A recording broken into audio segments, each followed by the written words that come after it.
This episode is sponsored by Evie.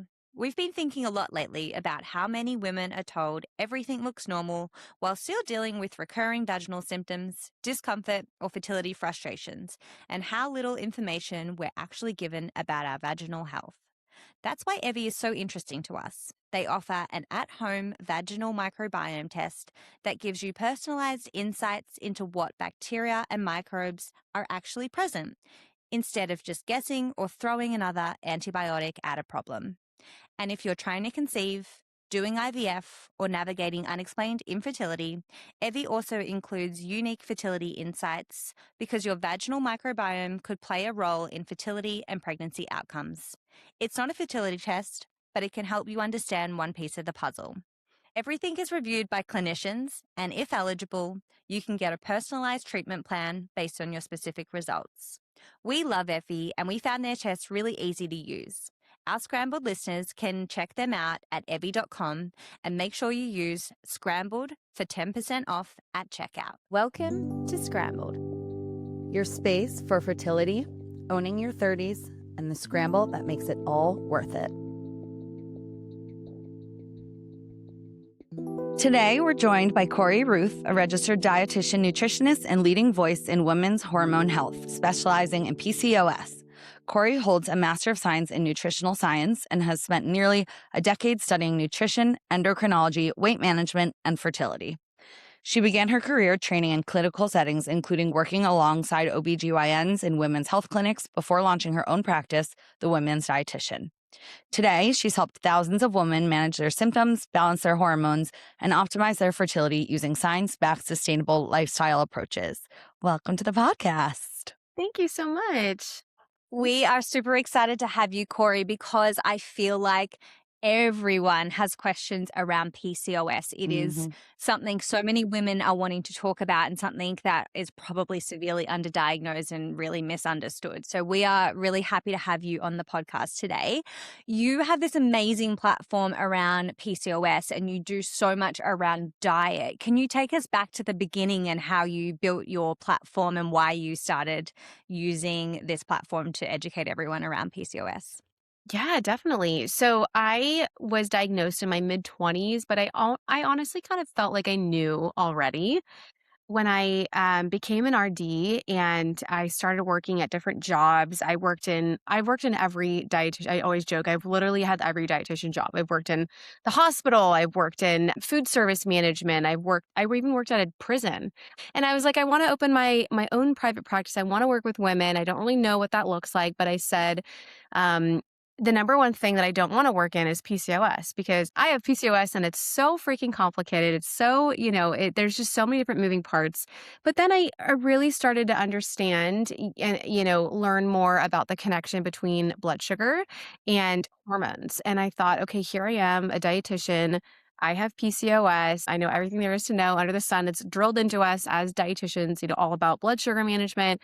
I think I should step into this space, and I'm so glad that I did. And I started my Instagram page in 2018, which feels like so wild to say.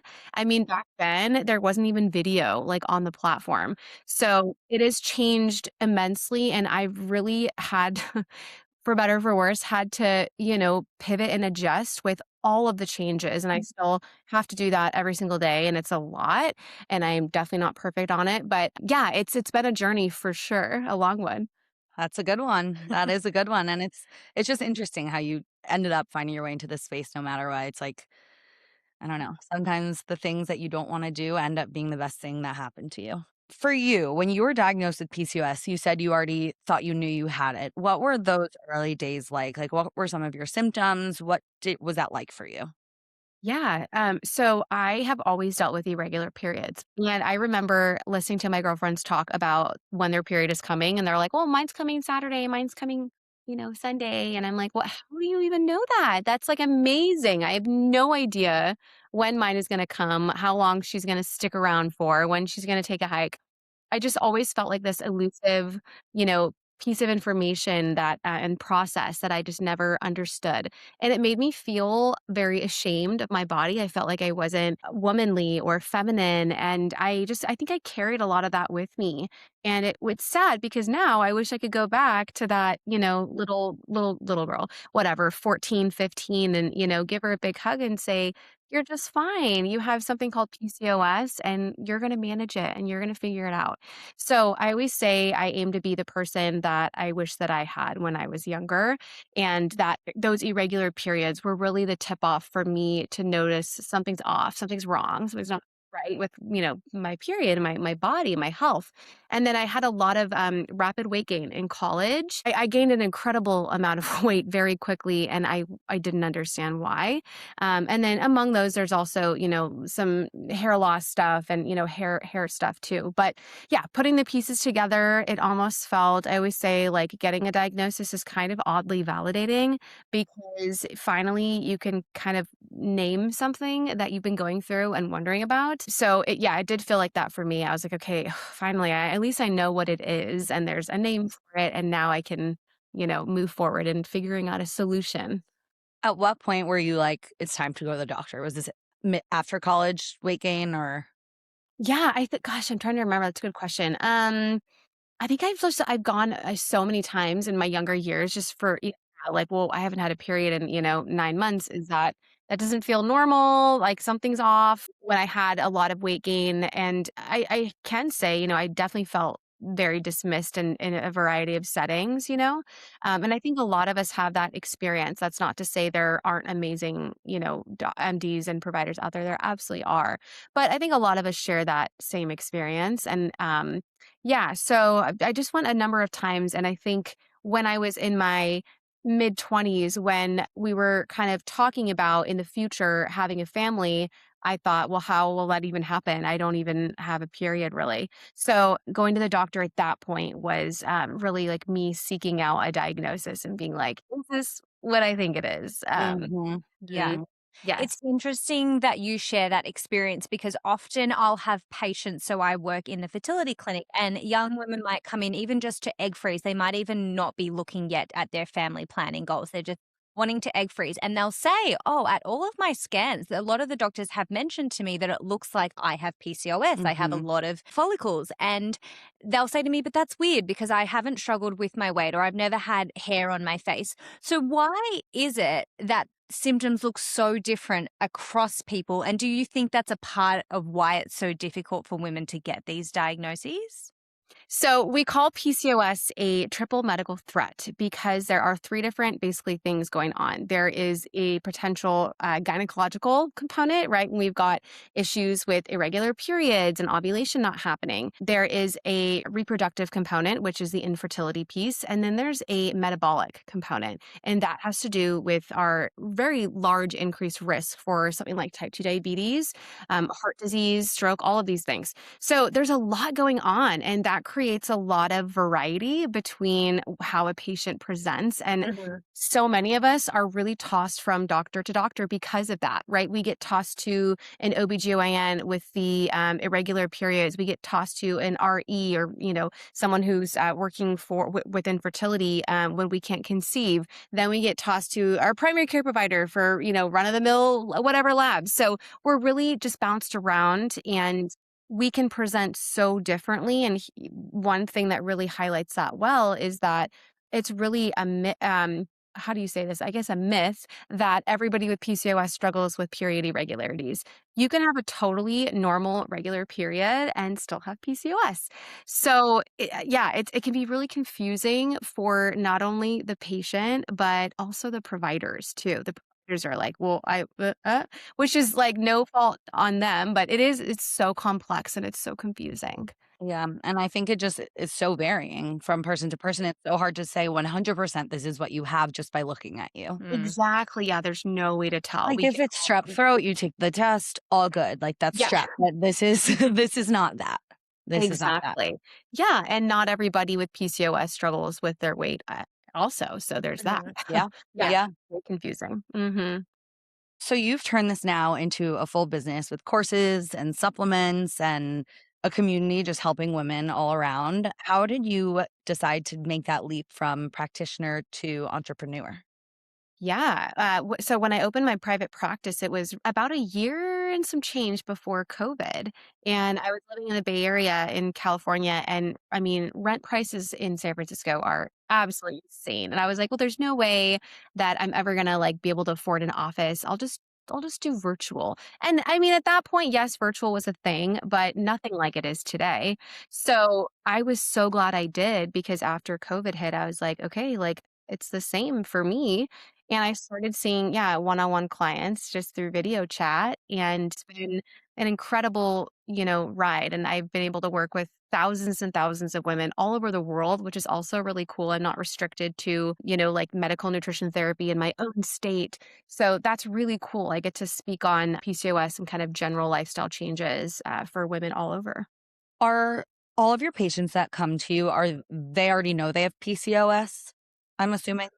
I would say like 95%, but there are Okay. some women who are like, "I don't know." And usually I cannot diagnose, I'm not a medical doctor, but usually in my own head, I'm like, "You probably do," based on what you're presenting with. Do you recommend from there going for a full medical workup and getting tested, or you're kinda like, "Let's see if we can heal this and fix your body"? Not necessarily. I'm treating the symptoms, so I'm not necessarily like, "Here's one PCOS protocol," because we're all Yeah. so different. I'm like, "Hey, if you have elevated testosterone, but you don't have a formal PCOS diagnosis, we can still work on that. Here's what you Mhm. do." Interesting. So, Because yeah.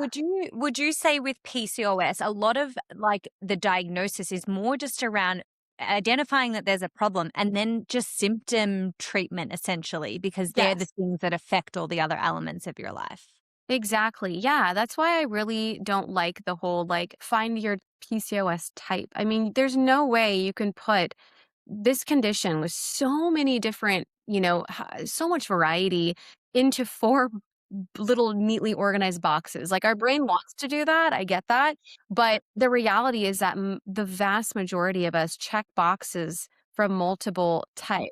So, I don't focus on types. What are your symptoms? Let's treat those. Yeah. And that's really what's gonna, help you feel better, not labels are for jars. Yeah. Well, that I I was love that. I was literally just about to ask you, what do you think is most misunderstood about PCOS? Is it that? Is it that everyone thinks they have to fit in a box, or Oh my god, there's so many. Where do I start? I guess, like, the ones that come to mind is that PCOS is a weight problem. Many of us are living in larger bodies, but some of us are gonna lose weight and still have PCOS symptoms, really glaring. Sometimes weight loss can be really helpful. It can help restore ovulation and get somebody, ovulating regularly and having a regular period. It really depends on the person. And some people, we do not want them to lose any more weight and they still have PCOS. So it's weight is one component, but it's not a requirement to be, in a larger body size to have PCOS. So that's a big one. I see that really used, on social media, like as an angle for people to sell and market. And it's sad because it's like, that's not all there is to us. We've got so many other things going on and there's other things to focus on. So yeah, that's one. The whole diet stuff is absolutely wild out there. I mean, you go to any recipe that I've ever posted, which has probably been like thousands at this point, and you go through the comments section, guaranteed you will find multiple people being like, "Well, corn is bad for PCOS. Well, you can't eat peanuts with PCOS." I'm like, where are you guys getting this stuff? Like, and are you the expert here? No.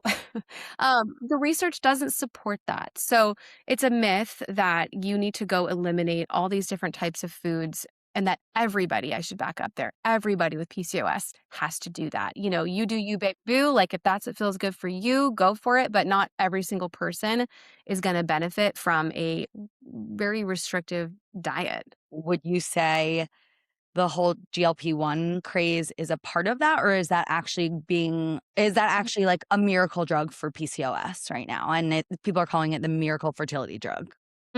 Yeah, that's a good question. Your first question, no, we were seeing the weight stigma and the weight rhetoric far before GLP-1s even burst on its scene. There are so many tools out there for PCOS. Well, I guess a growing amount. birth control can be a tool. Metformin can be a tool. It's not going to be the right tool for everybody, but I view GLP-1s as a tool. It can be the right choice for somebody and not the right choice for someone else. So we really have to figure out, number one, what we're most comfortable with when it comes to the tools available.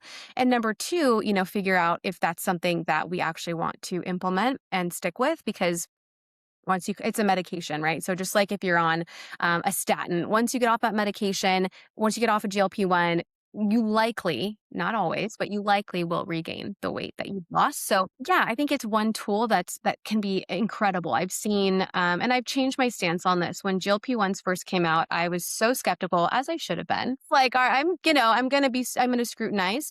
And after I really started to learn some of the stories of the women that were taking these medications, and I started to really dive into the research and what studies show as far as all of the like potential side effects and cancers and all of this. I really did a 180, and I think GLP-1s can be an incredible tool for women who can benefit from them, who want to take them, who have PCOS. I've seen a lot of great traction in blood sugar management, which then impacts our periods and other symptoms. Obviously, the weight loss component can help. If someone is, denied IVF because of their weight, and they've tried everything under the sun, and their number one goal and dream is to become a mother, who am I to say, don't take a medication that could help you achieve that? I mean, that's an I incredible.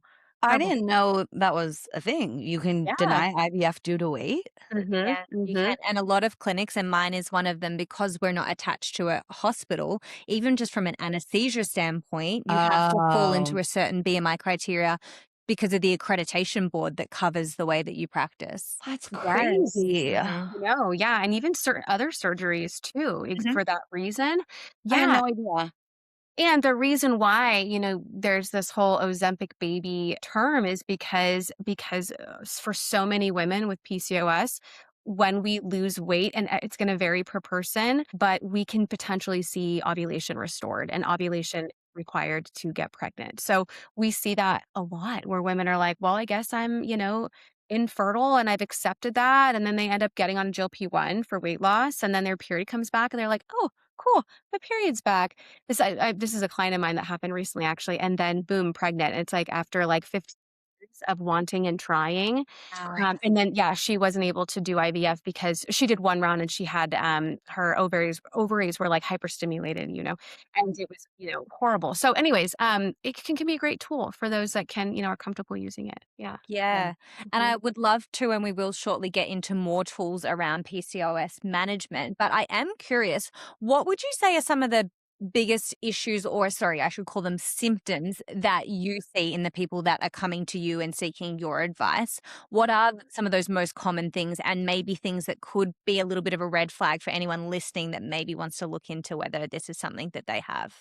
So the first one is irregular periods. And when I say that, there's lots of questions. Well, is mine irregular? What does that even mean? Because, when we're in high school, we learn, 28-day period, that's that. Anything outside of that, you're not normal. But really, there's a lot of, variability there. And so a regular period is defined as a bleed between typically like 21 to 25 to 35 days. If you're outside that window, you have irregular periods, but that could also look like a completely missing period. It could look like weird, like random intervals. Like I had a 17-day cycle and then a 95-day cycle, no clear pattern or consistency, or could also look like you're kind of bleeding all the time, spotting all the time. So all of those point to the same issue, and that is that you're not ovulating regularly. So that's the irregular period piece. If you are growing hair on your face or body and you're like, wait a minute, what is happening here? Is this normal? That can be an indication that you have PCOS because you have elevated androgens. Acne and hair loss both go under that androgen piece as well. If you are rapidly gaining weight and you don't feel like much has changed, that can potentially be a tip off. I would say those are the kind of the main ones to look for. A lot of these symptoms that you're saying, I have myself, but I don't have many follicles, so everything indicates that I have endometriosis. Why do some people say I have endometriosis and PCOS at the same time? Is that possible? You can, yes, actually, You it's common to can. have both. Same thing with Really? thyroid condition. Mhm. I guess the follicle count isn't everything for either condition, that's why. So you only have to meet 2 out of 3 of the diagnostic criteria. So in your example, let's say the first diagnostic criteria is polycystic ovaries. And it's not like you're walking around and you're gonna be like, my polycystic ovaries. You have to get an ultrasound to see them. So that's one. And then the second is irregular periods, like we talked about. And the third is elevated androgens, like testosterone is the most famous one, or signs of those. So somebody could have irregular periods and acne, and they have high testosterone, and they would have PCOS, and yet they go into the doctors and they're like, well, your ultrasound looks totally normal. So there's a lot of variability there. Typically, endometriosis is associated with pain, pelvic pain. We can see that in PCOS, but I would say the severity and patterns can be very different between the two. PCOS doesn't inherently itself, like just because you have PCOS, you're not going to be in excruciating pain. It's something that's kind of driving that, whether that's irregular periods and then you finally get a period and it's like a crampy bloodbath like that. You could have another cyst that's not PCOS related. It's not like high testosterone is going to cause you pelvic pain. So yeah, there's a little bit of gray area, I think, there too. Yeah. So, It's good for people to realize that too, because I think when it yeah. comes to the symptoms, when people are like, well, I don't have this, and this, I mustn't have it, like you just explained, it's only two of the things that make you meet criteria. And your two things may vary from the woman next to you, but you can technically come out with the same Mhm. diagnosis. Mhm. Exactly. And I Yes. think we're really good at dismissing ourselves as women as Mhm. well with a lot of these things.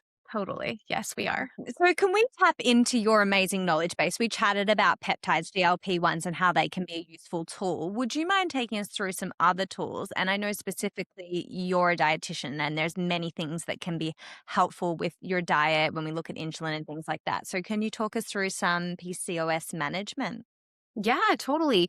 Yeah. So, we talk about tools, but diet and lifestyle changes are the first line treatment for PCOS and should always be used in conjunction with other tools like GLP-1s or birth control, even metformin, all of these things. So, that's really where I come in. And when we're talking about dietary changes, we're really talking about blood sugar balance and inflammation because both of those things are main drivers for PCOS. And once we work to really regulate those, wow, we can make so much traction and that traction can be sustained, no pharmaceutical required. So that is and we can dive into as much specifics on that as we want. But the other side of things are so movement. Movement is huge. Humans are meant to move, but we are just, more sedentary than ever. So that's a huge piece to the puzzle that we work on. And there's a lot of myths about don't raise your heart rate. It'll make your PCOS worse. And that is such a myth because we are definitely able to still do cardio. We're still able to do forms of movement that can raise our heart rate because we have so many benefits from that. So, movement is a huge one. Stress, we know that stress can increase blood sugar. Of course, like avoid stress. I mean, okay, thanks. Done. So it's really not about elimination or avoidance. It's about management and making yourself, your brain, your body more resilient to stressors because they're inevitably going to come at you. So there's that piece. And then there's also the supplement piece. And supplements are supportive of, there's other things, sleep and digestion and, doing work in those areas. But supplements, I feel like, is a topic that everybody wants to talk about and know because there are so many out there. And some of them are really touted as like the magic bullet, no such thing. But there are supplements that are very supportive of the other changes that you're working on for your PCOS. Would you mind delving a little bit into, Yeah. or maybe you're going to hate me for even saying the supplement, No, but is it inositol? Is that how it's inositol. Yeah. pronounced? Because I Mhm. feel like everyone What right is that? now is Yes. I, like, heard the name, but what is it? It's for Mhm. PCOS? Yes, yeah, it's probably the most well-studied, well-known supplement for PCOS, and it's great to collaborate with, physicians now and OBGYNs in the fertility space, and they're all recommending it now, which is so great. 'Cause it is a really wonderful tool, and it's considered like a natural alternative to metformin. of course, Okay. depending on your unique case and scenario, and situation, but it works to help regulate blood sugar. It's kind of like a vitamin-like substance, and it has to be, we like it to be present in a 40-to-1 ratio. There's 2 different types, so we wanna combine those, and they can be it's great for cravings, great for mood swings, period restoration or, period regularity, and also inositol is great for egg quality. So anybody who's in the fertility space, I mean, should I be taking this? Like, I know, right? It's great. should Yeah. everyone? Without I mean, PCOS, you can totally take it. Yes. Yeah. really, Mhm. anyone can. Okay. There's a lot of sachets now that you mix like a what's the word? Like an electrolyte pack now that Oh, actually have yeah. inositol in it that I've noticed a lot of Mm, women who are cool. working towards doing egg retrievals and things have been using.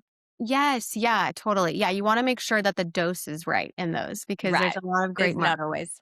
Yeah, yes, but totally, yeah, I mean, you can do a capsule, but it's mostly I make one and it's in a powder, and I like that because you can just toss in your coffee, it's completely undetectable. In addition to the supplements, what are some of the foods that most support PCOS? I mean, I'm sure there's a ton and it's the way you cook it and you have to eat really whole, healthy, hearty ingredients. But I guess like, are there specific things that really boost your everything? And can I add Yes. one more element into that Yeah. question because I don't know how true it is, but is it truly important about the order in which we eat our foods Oh, as to how food we combining. absorb? Yeah, like I've heard that you Mm, should always eat your fibers mhm. first. Like, is that, yeah, so many questions. Yeah. Yeah, so that question, we do have some research showing that. I think the problem with me recommending it all the time is adherence. It's Hmm. difficult. I mean, yes, it's great in theory, but sometimes we just don't want to attack the Brussels sprouts Yeah. first. And Yeah. like sometimes we just want to go for the steak first. So, but yes, we do have research that shows that eating so like your vegetable first, your protein, and then your carb can be more helpful from a blood sugar standpoint, which is really cool. So yeah, if you're able to do that and and then there's the problem if you have dishes that kind of combine everything like a soup.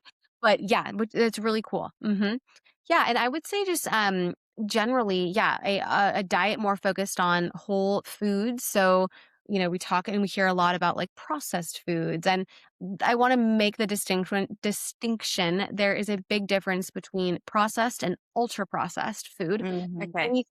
A lot of things can be considered processed. If you take peanuts and you grind them into a peanut butter, that's processed. But that's very different than then putting that peanut butter into a jar with, 400 other weird freaky deaky preservatives, and that would be considered ultra processed. So it's moving more towards real whole food sources of nutrition, which inevitably means we're spending a little bit more time in the kitchen, which is not everybody's favorite, but it can really be helpful working toward, and that also can help you eat more anti-inflammatory foods. So you're going to be eating more of the foods that we were familiar with.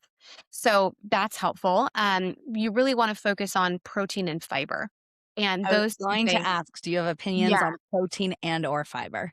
Yes. So protein is like having a heyday right now. I mean, there's like protein water now. Mhm. There's protein everything. The Everything. marketing around protein right now is It's so crazy. crazy. Yes, yeah. And it's funny, like you see like so many more ultra processed foods coming out as, with these health halos. Like what was it? Oh, the Pop Tarts, these like protein Pop Tarts. It's Oh, like, I see those all the time. I see those all but the if time. you look at the ingredients, like, Sugar-free oh, protein it's good. Pop-Tarts, it's made of chemicals. Yeah, Yes, it literally is. And I'm like, why? yeah. So yeah, protein, great. Like we need protein, but if you're having to chug 6 shakes and eat weird freaky deaky protein Pop Tarts in order to meet your protein goals, you're probably aiming too high. Let's Yeah. and let's focus on what I hope will be the next superstar, which is fiber, because Mhm. Americans we're under eating fiber. So fiber is we all know fiber for digestion, right? Like it makes you poop, constipation, but fiber is really important for 3 different things. So the first one is your estrogen levels. We excrete estrogen out through our stool. So fiber really helps to kind of bind it up and get it out of the body. So we're not upcycling, which is very important. So it's important for hormone balance. It's also important for blood sugar regulation. So, if we were to eat something like white rice versus brown rice, we eat the white rice, our blood sugar is going to spike. We eat the brown rice, it's going to spike, but it's going to come back down more quickly because that fiber is It's negating that blood. engaging. spike. Why? Yes. Because brown rice has more fiber than white rice. Yes, Got yes, it. yeah, and that's just a really, like, small example, but, there's much more higher fiber foods than brown rice, but just an Yeah. example. Right. So, fiber is really important for blood sugar regulation, which then directly impacts PCOS in its entirety. So, that's a really big one. Fiber is also really wonderful for reducing the risk of different chronic diseases, right? Cancer risk, a Hmm. huge high cholesterol, Yeah. everything. So, Yeah. fiber is really important for all of that, and with PCOS, we are at a higher risk for many of those things. So we wanna make sure we're meeting our fiber goals, or at least And getting close. Yeah. assuming that some of the best sources of fiber are lots of green vegetables and legumes fiber? Mhm. Yeah. Mhm. Yeah. Yeah, so most plant-based foods, yeah. So Okay. beans, lentils, chia, flax, fruits, which everyone fears fruit when you have PCOS, but fruit is a great source of fiber, among other things. To avocado. We all know avocado is a healthy fat, which it is, but one avocado has like 13 grams of fiber. So yeah, there's lots of things, but I would say like standout superstars like chia seeds, flax seeds are so great because you can get a lot of fiber in a really small, little tiny scoop. That's like my stomach, though. I think because Y- it's so much fiber, you know? I Yes, guess I have to work my way up to it. yes, if exactly, like, if you are, like, eating, like, 10 grams of fiber a day, like, that's your norm, and then you see something on, like, TikTok, and it's like, "Fiber maxing chia pudding," and then you're like, Yeah. "Yay!" And you try it, and you're like, "Oh my god, my gut is destroyed, fiber's not for me." It's because Like, I look You've gone pregnant. you've gone from 0 to 100. Okay. yes, we really have to go slow more Yeah. slowly. Mhm. But Yeah. the fun thing about things like, chia and flax is that they're so easy to add to everything else that it is Yeah. easy to slowly start incorporating. I think everyone's like, "It's hard to get my fiber because I don't have time to prep my food and I go to work and then I just buy something from Sure, yeah. wherever." And I'm like, You just I sprinkle a also just little. take a yogurt in the morning, but I throw that stuff on top of the yogurt to kind of up it. So I Yes. think Mhm. it's Exactly. not as scary as it needs to seem. I think people get so overwhelmed by like a lot of food creators and stuff that post all these amazing homemade meals, and that Yeah. doesn't fit everyone's lifestyle, but there's Not other mine. ways to do it. Yep. Yep. Yes, exactly, yeah, and that's a good example of where can I add, and that mentality versus, like, taking everything away. Yeah. Mhm. Can we talk about too, and it might get really complicated, but can we go a little bit into insulin resistance and that relationship with PCOS a bit more? Because I think that sounds scary, insulin resistance. So can you maybe make that make sense How for do you us? say it? Insulin resistance? I can't. It's like What? how you say tuna. She says tuna, insulin, Oh, insulin. funny! Oh, I've never heard that. I was like, "Oh, Yeah, her Australian accent. She says insulin, Well, that's tuna. the funny." other one, when I said to you, you intro it because I knew I would say endocrine differently to you guys because you say endocrine and I would say endocrine, and I was like, I'm not even gonna do it. Oh. I would've been like, "Come again? Yeah, me Excuse me? too. Me too. You?" Yes. Yes, yeah, totally. So when we eat something, we need to our blood sugar is going to rise, right? And if we're consuming a lot of carbohydrates and they're not necessarily, and it doesn't always have to be like a lot, but if we're not balancing that out with ample fiber, here we go, ample protein, ample fats, what happens is our body basically stops responding to when insulin is released, and it's kind of like when insulin is knocking at the door. Nobody's answering. We cannot get glucose into our cells. And so we become resistant.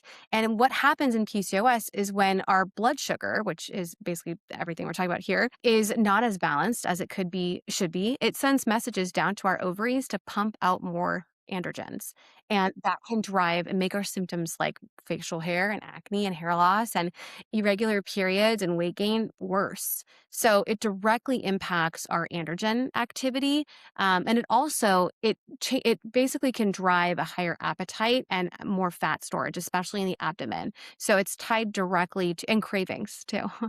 So it's directly tied to weight status, which is where I get told I have insulin resistance and I want to lose weight, and the only solution to that is to lose weight, but I can't lose weight because I have insulin resistance. Like this weird, Mhm. crazy Cycle. wheel that you're just stuck on. Yes. Yeah. So I always say, I never want to just work on weight management with you. We need to work on hormone regulation alongside that because otherwise we're just going to be stuck. 'Cause you can't do one without the other, like, that Mhm. cycle Exactly. is broken, basically. It's Mhm, never going mhm. to Yes, yes, it's so difficult for people. You can see how it's yeah, so frustrating for people that are yes, in that Yeah. cycle because it's just almost working against yourself. yes. It It's must be Yeah. so frustrating for people. mhm. It's so true. How do you know if you're starting to heal? It's a good question. I would say based on your symptoms. So we all have our own set of symptoms, and if we notice improvements, then I would say your body is starting to respond in the way that we want it to. More of that, please. So it's really checking in with your body. You can also start with labs, and I always recommend this anyway to get just if you haven't had your labs done in a while, get your labs done because then we can see. Oh, is your vitamin D low? And that's why your period is missing. Is your iron low? That's why you're so tired. So it really gives us the answer that we are looking for. And so you can also know that you are healing if you are if your labs are improving, right? If you had sky high testosterone back in March of last year and you retested and it's normal and you also have seen a reduction in facial hair growth, wow, like great. What we're doing, whatever it is working for you. So there's different ways, but I mean, I'm always numbers are numbers, but you cannot override the patient's lived experience. So how are you feeling is my first question. Yeah. I Mhm. think it's good to give that back to people as well because we can get so fixated on like these numbers and lab Mhm. results and things like that. But you So often true. forget like you can put that to the side and think actually, how am I feeling? Do I have more energy? Am Yeah. I less worried about facial hair? Like yeah, all of those things are probably far more To important Mhm. anyway. Totally. I Yes. think we want to shoot because we've gone into depth with some things that I think everyone is going to get so much benefit from. I mean, I'm sitting here Yeah, learning me so too. much and like thinking even just about people that I know and even about myself with some of the things we've talked about. So I know many listeners will be relating to this. Yeah, But so good. that we don't keep you forever, I think we want to close Yeah. out with some rapid fire questions. Okay, let's do it. Let's go. All right. What is the biggest myth about PCOS that you wish would just disappear? That you have to take out a lot of the foods that you love. You can make, extremely wonderful traction and progress by still enjoying the foods that you love, and work on every single goal, weight loss included. You don't have to eliminate gluten just because you have PCOS. You don't have to eliminate dairy, sugar. There are ways to keep these in your diet in a way that makes sense, and you're still going to be able to reach your goals. Yeah. Okay. I love to hear that because Me I think too. that's going to make it feel easier Mhm. for people too. Mhm. More attainable. What is the most underrated food or nutrient that can really support to balance our hormones and therefore improve PCOS symptoms? But I'm just gonna go with the first thing that comes to mind. It's vitamin D. I've looked at thousands and thousands and thousands of lab reports at this point in my career. The most common one I see is low vitamin D. And is And that that across like a lot of people? Because I'm always so intrigued. I mean, yeah. it does it like I've lived in two different countries with different climates, and I have struggled to keep my vitamin D level good. So I've always wondered, I'm like, is this a me problem? Do a lot of us have vitamin D deficiency? Yeah, yeah, it's so common. It's so common. Um, and it's interesting, yeah, because when I talk to clients who are like, "Well, I live by the beach in Florida. I get tons of sunlight." Because, I would think, well, we spend so little time outdoors now versus back in the day. So, that's always my thought is like, we're not getting enough light. But, here we have people that are quite literally living on the beach and still have low vitamin D. So, yeah, it's so interesting, but it can affect mood. It can affect periods. It can even contribute to hair loss. So we really want to make sure it's optimal. Mhm. If you could change one thing about how PCOS is treated in mainstream medicine, what would it be? Oh my gosh, we have to have a whole episode She's on like, why is this. this in the rapid fire? I know. I think we kind of touched on it, but it's the it's the dismissal piece. It's the gaslighting piece. It's the not believing women, when we come into the office with real problems, even if they're not life-threatening, right? Because if you're experiencing male pattern hair loss, That I mean, hair is confidence. How tragic and horrific to experience that. But if the doctor's like, "Well, your heart's still beating," it's not it doesn't Dismissive. yeah, it's dismissive. I wish that our mainstream medical system referred out to dietitians more and that dietitians were covered more under insurance because doctors will read something, hear something. They're really not super well trained on PCOS. They'll regurgitate something that's completely like incorrect. Like, well, just don't eat carbs. Okay, not helpful. I wish they would say, well, here is the number to this dietitian, Cory Ruth, and she's going to help you out and it's covered. And it's just what a better situation. So I wish RDs were more, utilized in the PCOS space. I mean, healthcare in general, but I'm biased. But yeah, I think that there's a lot of room there as well. Yeah. Yeah. Mhm. If someone's listening and they want to get connected with a registered dietitian, does it have to be by referral from a doctor, or can people skip Mm-mm. that middleman and go straight through?